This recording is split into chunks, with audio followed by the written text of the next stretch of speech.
177 centimeters in feet? First of all, we need to know the value of 1 centimeter in feet. It's always 1 centimeter equals 0.03280839895 feet.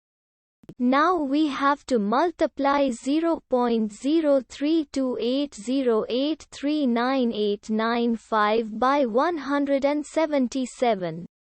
Therefore, 177 centimeters times 0.03280839895 feet equals 5.807086614115 feet. So, in other words, 177 centimeters equals 5.807086614115 feet. We hope you have enjoyed this video. Please like and subscribe to our channel for more videos like this.